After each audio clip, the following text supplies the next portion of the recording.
I want to talk to you about something that I feel like most people overlook. When something happens that could potentially create a problem for you, do you react or do you respond? Let me tell you what I mean by this.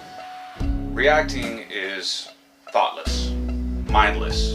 It means blindly taking the first action that pops into your head without considering whether or not that action will escalate the problematic situation that has just presented itself.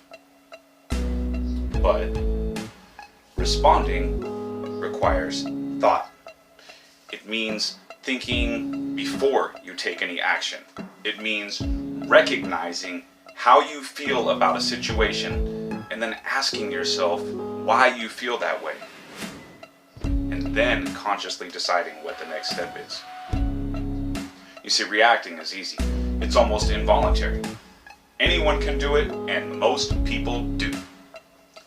But responding requires some self-control, which is a muscle that most people don't exercise. Learning to respond instead of react is beneficial on so many levels.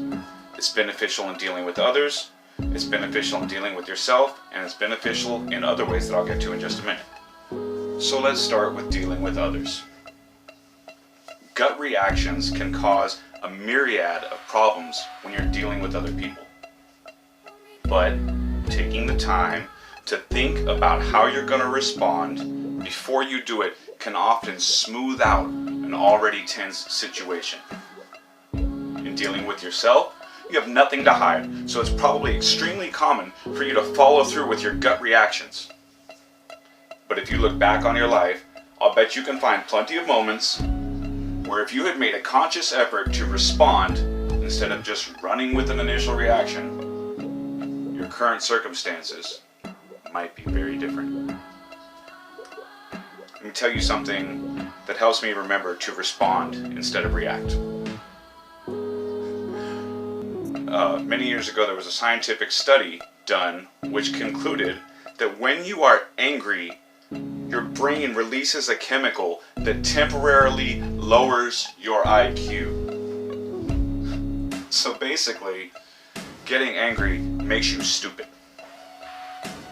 Have you ever hit something when you're mad because it's not working and then it breaks and you think, oh crap, I shouldn't have done that? Or you get mad at something that happens on your phone and then you throw your phone and then it breaks and you think, oh crap, I really shouldn't have done that. That's that chemical in your brain that because you were angry, it lowered your IQ and you did something stupid that you're gonna regret later. That's exactly what I'm talking about. So for me, remembering that anger leads to making bad choices and doing stupid things keeps me looking for responses instead of running with reactions.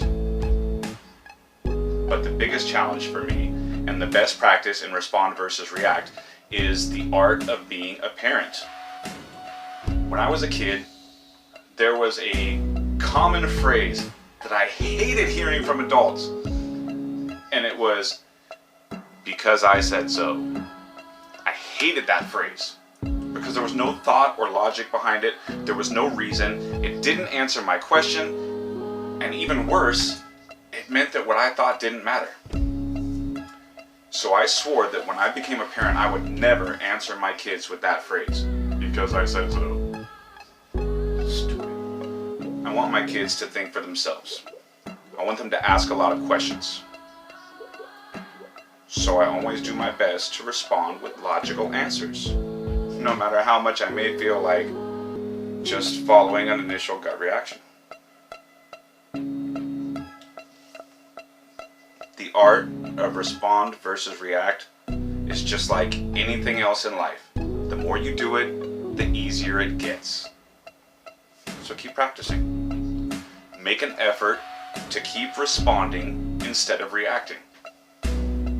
Think about what you're going to say and what you're going to do before you do it. Responding instead of reacting builds character. It builds virtue. It builds patience, which keeps you from unnecessarily escalating already existing problems. It may even open some doors for you that would be closed if people thought you were a problematic person. When people know that you're patient, they're more willing to work with you. So, when it comes to the act of thinking about how you want to respond and why, I'm going to leave you with this thought.